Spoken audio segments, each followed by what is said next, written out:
And these guys, the disadvantage of the dried skeleton is all the cartilage dries up, it gets shriveled, and it looks like crap, but at least they're kind of mounted in the right place, as opposed to this block where you're always trying to orient, figure out.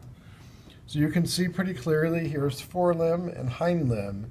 In the forelimb, you can see these little kind of hourglass-shaped bones that stick up above the forelimb, kind of on the backside, and those would be, I guess it's the scapulae, exactly. So you can see the scapulae pretty nicely there on this necturus. Okay. The ventral parts we can't see very well at all in there. Likewise, in the pelvic girdle, you can see this plate of cartilage here, the pubo-ischiatic plate, where I'm pointing in here.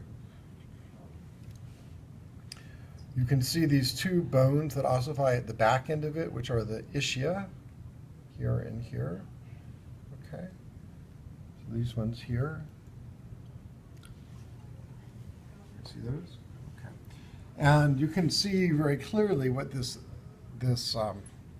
passageway here that runs through, where the gut would run back to the cloaca, and what's that called? Pelvic canal. The pelvic canal. So this is the pelvic canal. It's called in mammals the birth canal, because we're kind of focused on that. But so that's pelvic canal, and you can see also then here sticking up on either side of the pelvic canal. Not very well, actually. Let me see it better on the other side here. Yeah, you can see it a little better over on this side. Here is the ilium. You see this thing sticking up right there? That's the ilium. And it's articulating then with the sacral rib. There's ilium. Okay. So, good? All right. Yeah, I thought it was kind of helpful to just see this in the actual necturus mounted. So then we have these preps, which are a little hard to orient to, but they're still pretty nice. And I'm not going to try to point out all the details, but at least I wanted to just show you the girdle. So this is pectoral limb. And this is a dorsal view. When we look down on it from above, we can see this big prong sticking forward. That's the procoracoid process. See that? Prong sticking forward. It's all cartilage. The cartilage on these is pink. Okay. And then there's a plate that extends medially here, like that, towards the midline, medially. Okay. And that would be the coracoid plate. I should look and make sure I'm finding things I want. Okay. Oh, there's a hole in the coracoid plate. What do you think that would be called? Coracoid foramen, because it's a hole. Okay. Yes. Just checking. Okay. Where is that in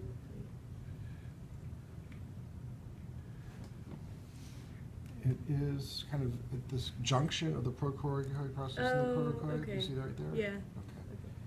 Anyone else want to see it, or are you good? You can survive. It's a tiny little hole. There's a nerve that runs through it. What else? Oh, so then sticking up, this big prong that sticks up above the shoulder joint would be the scapula. And you can see it here, and from a lateral view, if you look in at the side of this plate, you'll see this hourglass-shaped bone, and then above that, there's a big plate of cartilage.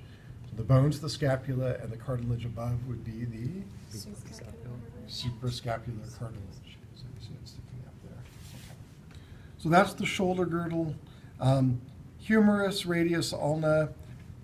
Main thing I want to point out is that once you figure out which way is anterior, you know the sole of the foot is on the ground, and you have the great advantage of being a tetrapod yourself. So you can always just sit there and say, okay, here I am, I'm being this necturus. There's my digit 1, so I know that this is the radius on this side of the forearm. This is the ulna on the other side. So there's radius and ulna, humerus. Okay. Good. All right, so that's the forelimb. And then for the pelvic limb, these all end up a little bit differently in these blocks, but this one I thought was maybe the best. Anterior is that way, and you can see this kind of triangular point extending forward, and that's which cartilage? the whole plate is the puboischiatic plate, but the cartilage is the pubic cartilage, yeah.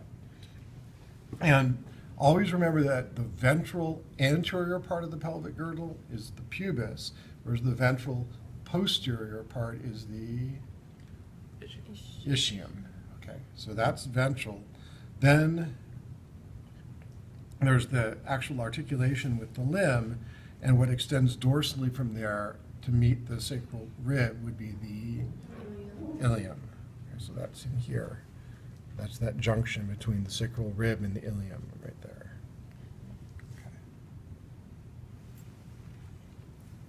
Okay. I'm hopefully I'm pointing sort of in the right region for you. It's kind of hard with these plastic blocks. Okay. So pelvic canal we talked about. Oh, so then again with this limb, this is the hind limb. Let's just pretend it's a forelimb because I don't really want to climb up to show you my legs sticking out. And you just think about it sticking out to the side. The first digit's going to be facing forward. So here's the femur. So this thing that's on the more anterior side of the crus, as it's called, the shank, would be the tibia.